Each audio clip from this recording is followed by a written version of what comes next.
Bonjour, je m'appelle Ogier, fondateur du blog responsableaffaires.fr et aujourd'hui je vais te parler de finances et te montrer 3 étapes pour percer dans les finances. Parce que percer, c'est passer de quelque chose qui nous paraît impossible à possible. Effectuer une percée au rugby, c'est réussir à transporter et à traverser la défense adverse pour aller marquer un point. Et donc en finance, il faut réussir à faire des percées pour pouvoir à un moment donné réussir à atteindre ses propres objectifs. Donc dans cette vidéo, je vais te partager 3 moyens pour percer, pour réussir ces percées qui permettront d'aller marquer l'essai comme on faisait l'analogie du rugby. Mais avant cela, je t'invite à t'abonner à la chaîne YouTube dès maintenant et activer les notifications pour ne rien manquer des prochaines vidéos et aussi revoir les vidéos populaires ou en tout cas les playlists qui permettront d'améliorer ta santé, ton corps, ton esprit, tes relations, mais également tes finances comme c'est l'objet de cette vidéo. Alors la première chose dont je voulais te parler dans cette vidéo, c'est de la stratégie. C'est l'un des premiers ingrédients qu'il faut nommer par rapport pour effectuer une percée. En rugby, si on revient sur cette analogie qu'on a fait en début de vidéo, il est essentiel d'organiser des stratégies, des combinaisons de jeu pour pouvoir réussir à un moment donné à passer la défense adverse. Il va falloir peut-être pousser plus fort dans la mêlée, peut-être se laisser déborder pour pouvoir ressortir le ballon. Bref, il faut user de stratégie et de réfléchir comment faire travailler son adversaire par rapport à ses points forts et ses points faibles. Et c'est la même chose pour toi.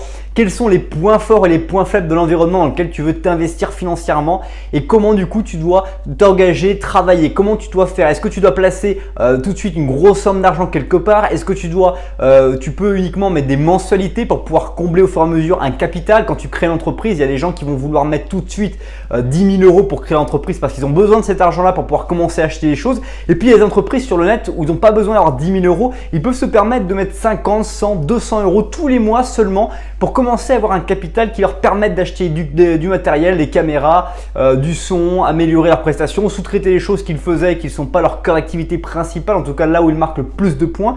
Et du coup, c'est ça, il faut avoir une bonne stratégie pour commencer à bien percer. Ensuite, deuxième ingrédient que je voulais te parler dans cette vidéo, c'est le simple fait des histoires. Tu peux te raconter une histoire et les histoires que tu vas te raconter peuvent t'aider ou peuvent te nuire. En fait, on se raconte tous des histoires constamment. On se dit je suis capable de faire ça ou je suis pas capable de faire cette chose-là. Par exemple, quand tu vas rencontrer une fille ou quand tu vas rencontrer un garçon et que tu vas te dire je suis capable de prendre son numéro de téléphone ou je ne suis pas capable de prendre son numéro de téléphone, va dépendre de ta propre psychologie. Qu'est-ce que tu te dis depuis des années ou qu'est-ce que tu te dis sur l'instant présent? Est-ce que tu es capable ou pas de faire des choses? Et ben du coup, c'est la même chose en finance. Qu'est-ce que tu te crois aujourd'hui capable de faire et qu'est-ce que tu ne crois pas capable de faire? Il y a des gens qui sont absolument et qui se croient absolument pas capables de pouvoir mettre 100 € de côté ou 50 € ou 200 € de côté tous les mois parce que simplement ils ont inscrit cette histoire au fond d'eux et que pour eux c'est pas possible de le faire. Et donc c'est normal qu'au final ils ne puissent pas réussir à le faire puisque eux-mêmes ils se racontent leurs propres histoires sur cette propre thématique. Donc à toi aussi de naviguer par rapport à ces histoires pour pouvoir te montrer que tu es capable. C'est comme un combat de boxe. Quand tu vas commencer un combat de boxe, il y a 80% de psychologie et 20% seulement d'action parce que du coup, toutes tes actions, tous tes gestes que tu vas réaliser pendant ton combat, quand tu vas être face à l'adversaire, c'est des choses qui sont automatisées, que tu as travaillé à l'entraînement, que tu as refait. Par contre, c'est la psychologie qui va te permettre de continuer quand tu vas prendre des coups, de continuer quand tu vas douter, quand tu vas voir que tu te fais dépasser, quand tu vas voir que l'autre frappe plus fort que toi et plus précis que toi ou en tout cas marque plus de points que toi. Eh bien, c'est ta psychologie qui va te faire dire est-ce que j'arrête ou est-ce que finalement ce que je m'imagine, ce que je ressens n'est pas forcément la réalité de ce que je suis en train de vraiment de ressentir ou de vivre ou d'absorber comme coup. Et du coup, ces propres histoires vont influencer le combat et c'est la même chose avec les finances. À un moment donné, si tu ne te crois pas capable de quelque chose par rapport à ton propre objectif, tu ne vas pas réussir à percer. C'est absolument normal. Ensuite, j'aimerais te parler de l'état d'esprit. C'est le 3e point de cette vidéo pour que tu puisses avancer financièrement. L'état d'esprit, c'est-à-dire ne pas rester dans un état d'esprit qui soit un état d'esprit de timoré, de quelqu'un qui finalement va se lancer dans une stratégie financière de vouloir diversifier ses revenus, de vouloir avancer dans la vie pour pouvoir mieux vivre, construire une famille, pouvoir impacter le monde avec des moyens parce que du coup l'argent est nécessaire à un moment donné pour impacter. Il n'y a pas que le temps, les gens utilisent beaucoup leur temps pour impacter le monde, c'est très bien. À un moment donné, si tu veux impacter plus, il te faut de l'argent, c'est une condition sine qua non. Malheureusement, les choses sont faites comme ça, tu peux te raconter les histoires que tu veux, c'est absolument comme ça que le monde est fondé. Ton temps, tu ne peux pas le mettre à 100% de ton temps pour aider aider les autres, tu dois à un moment donné pouvoir déléguer, et pour déléguer des gens, tu peux pas leur dire bénévolement aide les autres, c'est pas possible, ça fonctionne pas comme ça. Il faut à un moment donné des moyens financiers, quel que soit ce que tu veux entreprendre. Et du coup, l'état d'esprit, c'est de rester dans une idée que aujourd'hui les choses sont possibles et que c'est possible également pour toi d'impacter les choses que tu veux impacter par rapport à tout ton passé, toute ton évolution et tout ce que tu veux entreprendre. Donc c'est vraiment important si tu veux réussir à faire ces percées, que tu aies un état d'esprit qui soit bon sceptique.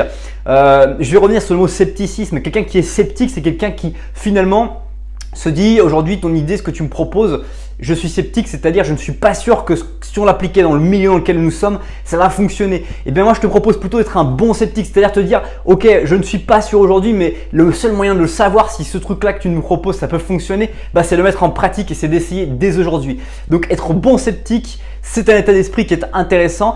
C'est aussi finalement être un rebelle intelligent, comme certains aiment à l'appeler. C'est quelqu'un qui va être un peu rebelle dans le sens où il va pas accepter d'être dans la masse, de suivre un peu tout le troupeau et de pas être un mouton de panurge, mais de finalement s'accompagner à se dire je vais suivre un plan qui est un petit peu différent des autres et du coup je veux obtenir d'autres résultats, parce que ça serait une hérésie, ça serait fou de croire finalement que si on faisait la même chose dans le même environnement, toujours pareil, on allait modifier les résultats, parce que finalement c'est sûr qu'on va pas modifier les résultats. Il faut à un moment donné modifier les façons de faire les choses pour qu'on puisse agir profondément sur les résultats que nous souhaitons obtenir. Voilà, j'espère t'avoir convaincu de réussir une percée financièrement et même dans ta vie, de réussir des percées, à vouloir modifier les choses que tu vis aujourd'hui, parce que franchement tu le mérites, ça m'empête de te le dire, mais du coup aujourd'hui n'importe quelle personne peut vraiment passer de 0 à 300% ou même de 50, de 100 à 300%, c'est possible, il suffit juste de se poser des bonnes questions et de voir long terme. Qu'est-ce que je veux de ma vie quand je veux arriver à la retraite, quand je veux arriver à un moment donné à plus pouvoir utiliser mon corps pour me mouvoir dans mon espace, dans mon appartement, que je devrais aller dans une maison médicalisée? Comment je veux pouvoir payer cette maison médicalisée? Comment je veux que ma famille puisse m'aider?